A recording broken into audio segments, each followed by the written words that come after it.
All right, I figured I better just point out a couple things before I get to the main topic. Luke 20:42, seeing that David himself says in the 110th scroll of the Psalms, the Lord said to my Lord, sit at my right hand. Oh, okay. Well, it just says in the scroll of the Psalms. Never mind. Um, Acts 1:20, for it has been written in the 109th scroll of the Psalms, let his place of residence become a wilderness, and let him not be living in it, and let another receive his office. Oh, wait, it just says in the scroll of the Psalms, but it is that's the 109th Psalm, verse 8.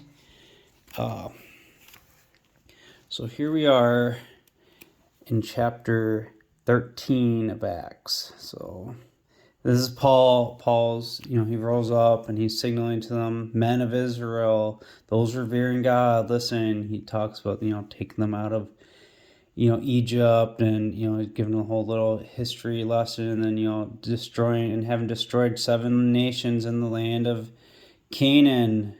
Those be those Esau nations, because they said there'd be 2 nations, Jacob and Esau.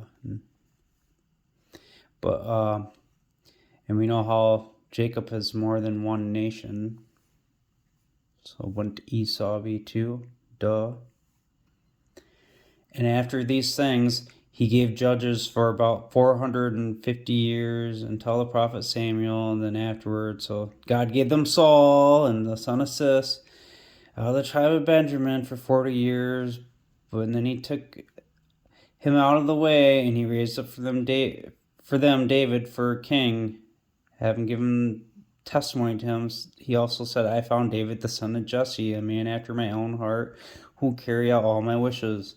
Now, there's no prophecy of Judah or Benjamin having kings in the Old Testament. There's plenty of evidence to show that Saul is actually Manasseh.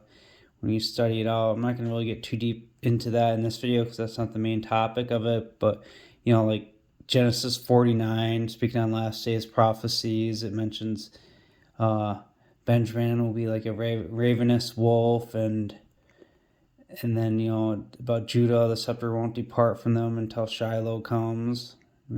Esau's the end of the world. He's the one in rulership. Judah is part of that Esau nation, but and then 1 Chronicles 5 says about how Reuben defiled his father's bed, and his birthright was given to the sons of Joseph. That's Ephraim and Manasseh, but Judah was stronger than his brothers, and so the birthright is not, the genealogy is not reckoned by the birthright, because Jeremiah 8:8, the lion pen of the scribes. I think Judah changed King David to a different tribe, Ephraim to Judah, and they changed Saul from Manasseh to Benjamin. Saul says something, am I not the smallest tribes of the tribes of Benjamin? It says, out of the families of Benjamin. And it's like, what? Do you mean, am I the smallest tribe of the tribe of Manasseh out of the families of Joseph? Kind of makes more sense there. And plus, Manasseh is always called the half tribe of Manasseh, and they've had the smallest, and what has been will be. But he's talking like birthright stuff here, the two. So you got to have a foundation in the word. So he talks about John making a proclamation and telling them to submit and baptize, and John was running his race. And then he says, men, brothers. Now just think too, before this part, let's just go back a couple to chapter 11. So, and look, Barnabas departed to Taurus to look up and down for Saul, and when he found him, he brought him to Antioch. And it transpired that they were gathered together for a whole year with the ecclesia group, and they taught a considerable multitude. And in Antioch, the disciples were first called Christians. So they're already called Christians right here. And he's saying, men, brothers, sons of Abraham's race, those among you revering God, to you the oracle of this salvation was authorized. He's speaking about Jesus. See that birthright blessing right here with Genesis 48? Joseph saw his father put his right hand on the head of Ephraim, and it was wrong in his eyes, and he held up his father's hand to remove it from Ephraim's head to Manasseh's head, because he's trying to put the firstborn birthright on the son that came first, Manasseh. But so he had a little confusion there, because Israel was doing it the correct way. So, and Joseph said to his father, not so, my father, this is the firstborn. Put your right hand on his head. And his father refused. He said, I know, my son, I know. He will become a people, and he will also be eminent. But truly his younger brother will be more eminent than him. And his seed, that's his descendant, will become, and that's actually the word for fullness. So his descendant will become the fullness of the nations. You can easily look that up and see Romans 11:25. Blindness in part has happened to Israel until the fullness of the nations comes in. And then the deliverer will come out of Zion. The messenger who delivered me from every evil, exalt the boys, let my name be named in them. And he said to him, I had not thought to see your face, but look, Elohim has shown me your seed, your descendant. That descendant was probably that deliverer right here. Because, El Shaddai appeared to me. And Exodus 6 says that I am the God of Abraham, Isaac, and Jacob, and I appeared to him as El Shaddai, and I was not known by my name Yahweh. But so you can see in this context here, when he's blessed him, he's saying he will become a people and he will be eminent. But his younger brother, and he says his seed, he's talking about the seeds, the descendant of Manasseh and Ephraim to come down the road. So that first descendant, he will become a people. That's Jesus. Because they will become Christians. And Jesus, will be eminent because he's going to be king. And everyone's going to be praising him. He's got a younger brother coming later. And you can see that same thing happen here at the beginning. Because when he blessed him, he says this, I will make you fruitful, multiply you, and make you a company of peoples. We know that's going to be Christians. Because that's what he told us later down the road in this chapter. And I will give this land to you, to your seed after you, for an enduring possession. That's at the gathering. When that seed, the deliverer, comes. El Shaddai, God Almighty. The God who is, who was, and who is coming. So the God who is living, who was dead, and who is coming. The Almighty.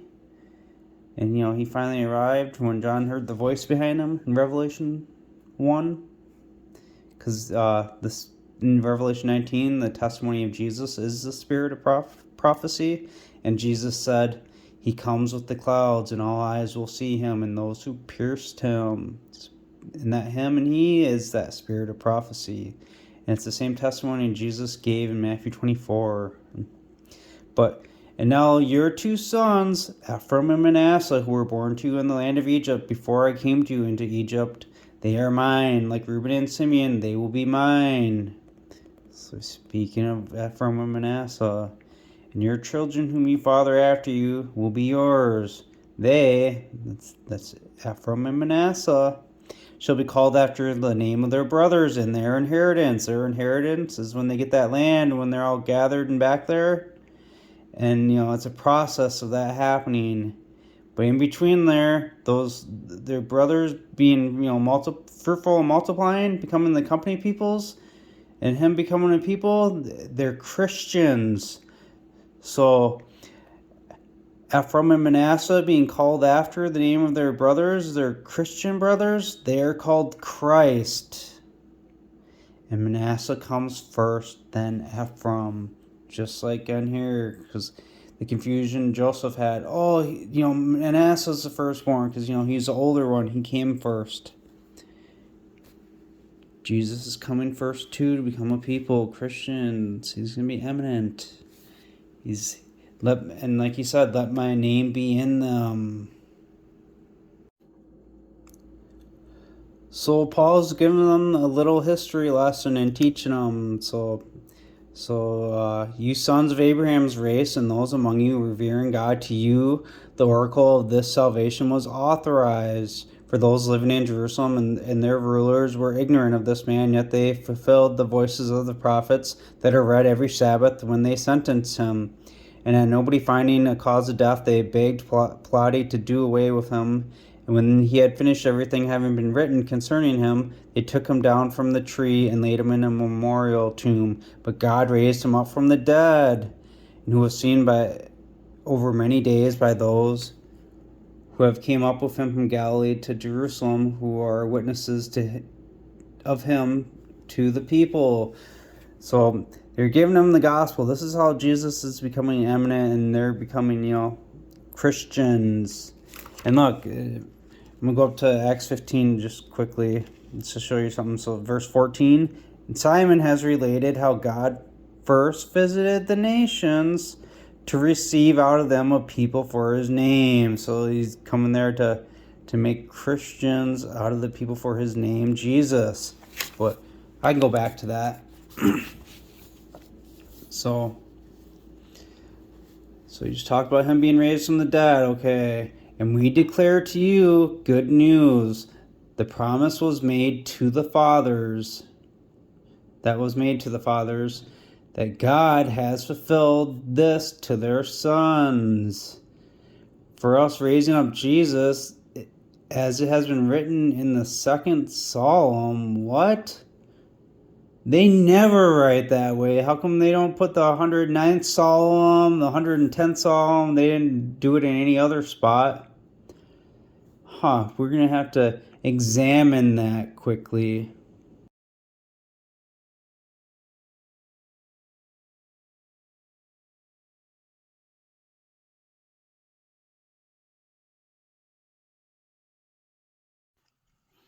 All right, so you see how they kind of had it written down funny, and they put that order all different from how it's actually written.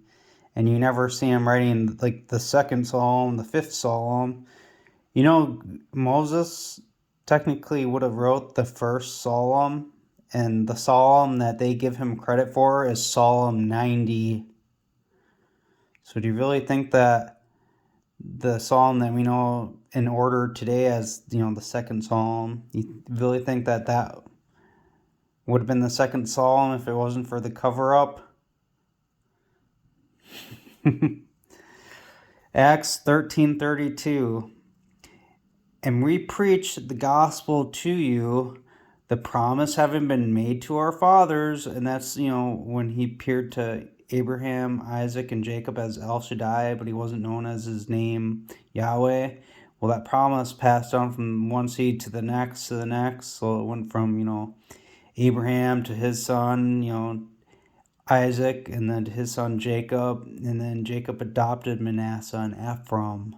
And that didn't go anywhere different from Manasseh and Ephraim. You read about the oath between Jonathan, the son of Saul, and David. And that's that Manasseh and Ephraim. It didn't change. There's the lying pen of the scribes. So that promise having been made to the fathers, that oath that God had fulfilled to us, their children, having raised up Jesus, saying he will be a people and he will be eminent. So that the Psalm written about the second, sing about that second son, you are my son, today I have begotten you. Because truly his younger brother Ephraim will be more eminent than him, and his seed will be the fullness of the nations. So, continuing where I left off there. But that he raised him up from the dead, that's Jesus, be no longer to return to decay. He spoke in this way, I will give you the undefiled things of David. He's confirming that the promises are continuing on. So to quickly point this out, 2 Samuel 21:7, but the king spared Mephibosheth, the son of Jonathan, the son of Saul, because of Yahweh's oath between them, between David and Jonathan, the son of Saul. That's that same oath with Manasseh and Ephraim. And 2 Samuel 7:11, Yahweh declares to you that he will make you a dynasty. And When your days are fulfilled and you rest with your fathers, I will establish after you your seed who will proceed out of your loins. That's Jesus, the fruit of his body coming out of Jesus, and then that kingdom will be established. And then in relation to Jesus' flesh, he will build a house for my name, for his name. It's, that temple one not built with hands. And then when that house is built, that temple not made by hands, that kingdom will be established, that throne. And he will be a father to him, and he will be a son to me, whom in his community iniquity I will chasten him with the rod of men and with the strokes of the sons of men, but my loving kindness will not depart from him. As I took it from Saul. But see, Jesus never committed sin. And look, his loving kindness will not depart from him. The sure mercies of David. But yeah, like we read in that Acts 13. So it's Isaiah 55:3. Incline your ear and come to me. Here, and your lives will survive, and I will make an age enduring covenant with you. The sure mercies of David. You got to inaugurate the second one with blood, because the first one was inaugurated with blood, but the second one hasn't been. Hebrews 9. Look now, I have given him as a witness to the peoples. Remember, as a testator lives. That's, in Hebrews 9. He's going to be a testator, a leader and a commander to the people. That Psalm 110, sit at my right hand till I make your enemies a stool for your feet. And it talks, speaking to Jesus, saying that Adonai is at his right hand, and he will execute the heads of leaders, and, he'll end up being exalted as head. See now, you will call a nation you did not know, and nations who did not know you will run to you because of Yahweh your Elohim, and for HaKadosh of Israel, the Holy One of Israel, because he has magnified you. Back in Acts 13, so we see how when Paul, how it's mentioned that he no longer returned to decay, he spoke this way, I will give you the undefiled things of David. So he's confirming that Jesus was the first Christ of the promise.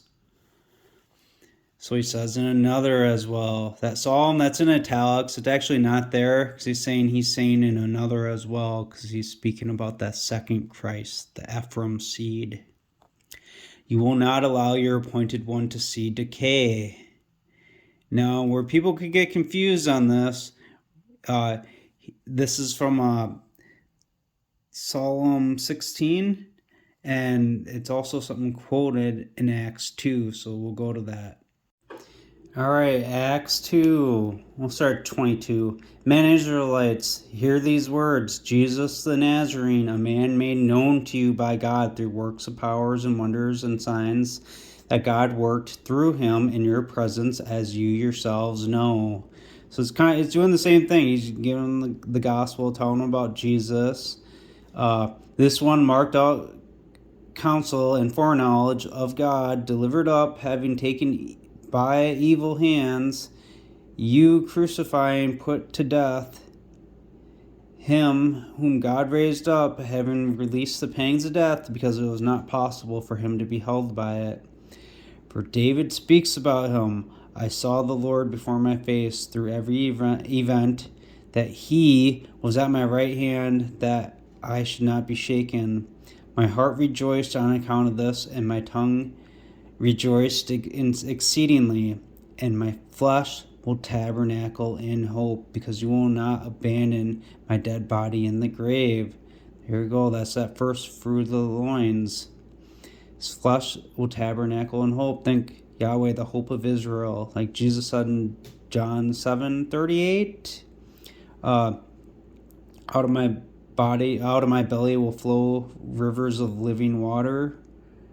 But he spoke this concerning another spirit, so he wasn't speaking about himself. And you go to Jeremiah 17, verse 12, 13. It talks about throne glorious from the beginning, Yahweh, the hope of Israel.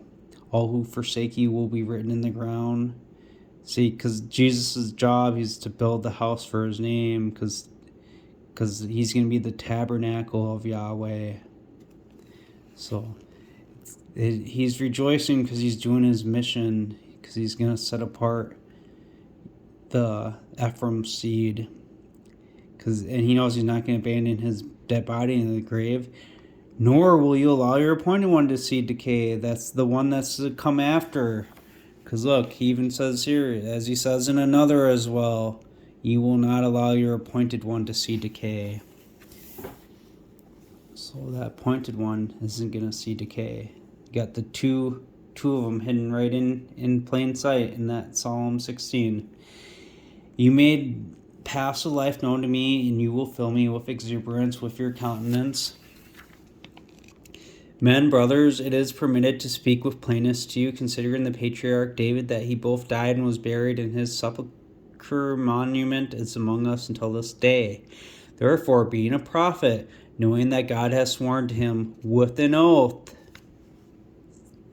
You know that oath, we just talked about it.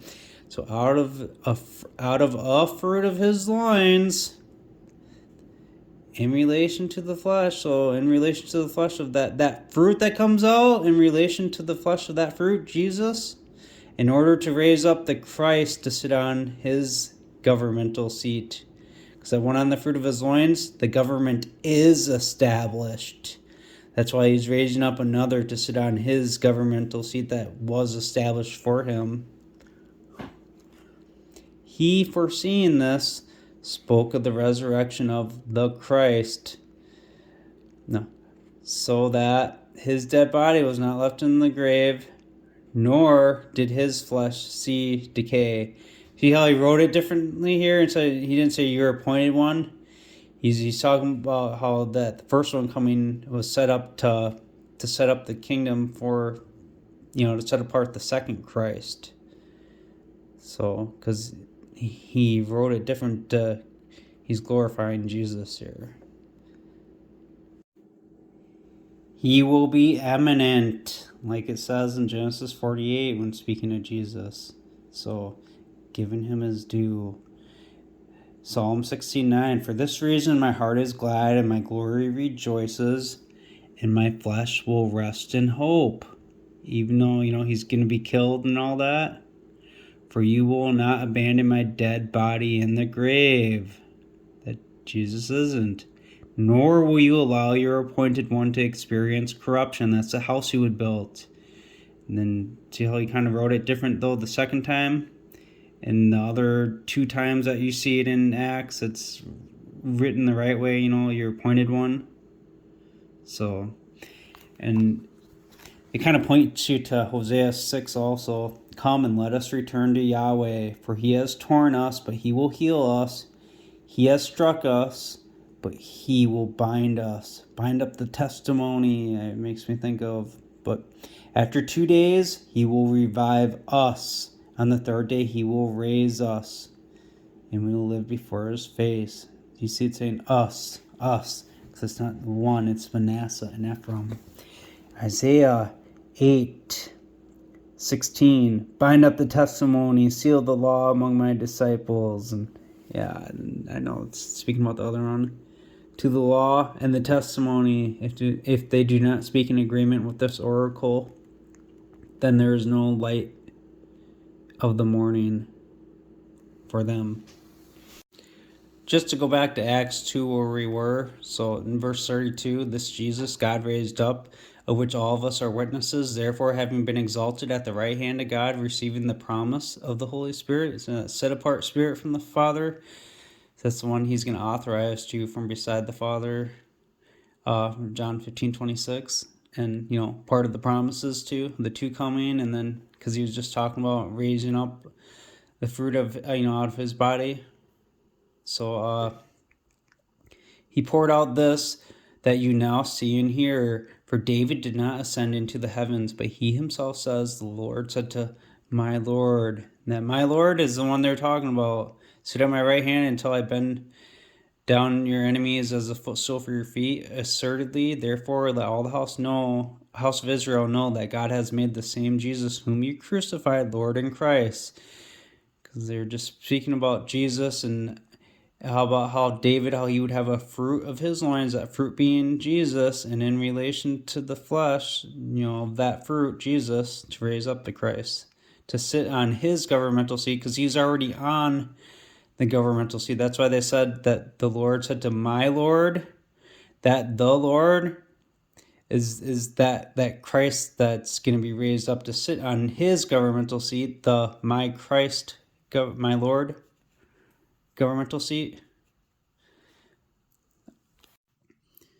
So back in the Acts 13 then, so that God has fulfilled this to their children, having raised up Jesus, so that the solemn written about the second, you are my son, today I have begotten you. But that he raised him up from the dead, being no longer to see decay, he spoke this way, I will give you the undefiled things of David, confirming Jesus was that first Manasseh Christ, and that the second one is coming.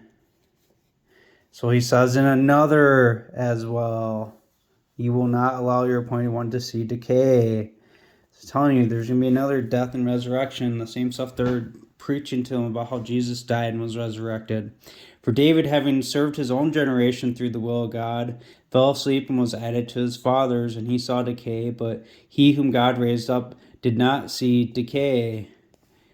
Jesus didn't. Neither is the next one. Let it be known to you, therefore, men, brothers, that through this man the forgiveness of sins is proclaimed to you.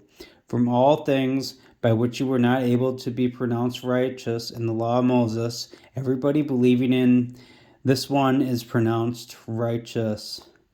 See to it, therefore, that spoken by means of the prophet might not come against yourselves.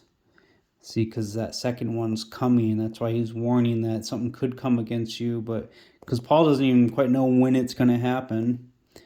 But look, you despisers, and marvel and perish, for in your days I will carry out a work that you would certainly not believe if anybody were to declare it to you. That's Habakkuk 1:5. Here we go. Habakkuk. Look among the nations and observe and wonder with astonishment, for I will perform a work in your days you would not believe if you were told. And there's some little clues you can read in here, and like there's horsemen, and it seems like there's a flood of people, and you have appointed them for judgment. In my rock, you establish them for correction. Let's see. What else does he say in here? Like, and Yahweh answered me, he said, write the vision and make it plain on writing tablets, so that he who is reading can take flight, for the vision is deferred for an appointed time. But at the end it will speak, and it will not lie. Though it delays, wait for it, because it will surely come, it will not delay. Look, his heart is lifted up, it is not upright in him, but the righteous man will live by faith. See, it's contrasting too between those other people and the righteous ones too, because it says they scoff at kings and rulers, or are scorned to them.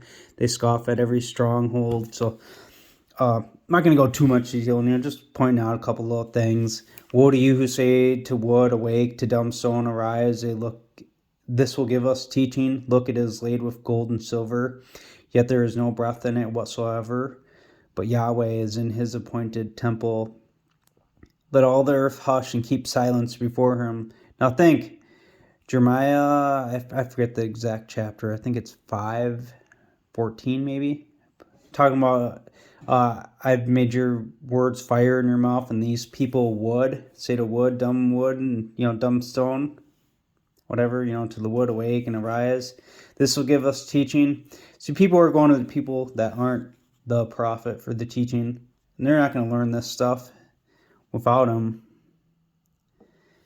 And talks about, and his brightness is like the light rays flashing from his hands are his, where there is concealment of his strength. A pestilence went before him, and burning coals went out from his feet. He stood and measured the earth, and looked and caused the nations to shake. Think that measuring line before the witnesses come. And there's concealment of his strength, so obviously of his power. There's not going to be like stuff you see in Jesus' time with like the making the blind to see, stuff like that, because there's concealment of it. And look, too, they wanted them to teach them the same thing again the following Sabbath, and they actually did, and they were contradicted by Judahites and whatnot. But let's just get to here quick. So, and Simon related how God visited the nations to receive from him a people for his name, so those Christians for his name, Jesus. And with this, oracles of the prophets harmonize. So you have Manasseh first and Ephraim. It has been written after these things, when he died and was resurrected, because he's telling them about the stuff that happened, I will return and I will build again the tent of David that has fallen down, and that which has been demolished I will rebuild and I will restore it. And that, like, demolished and stuff, that's like, it's been a ruin. Like you see in Amos 9:11, I think that's the verse for the tent of David.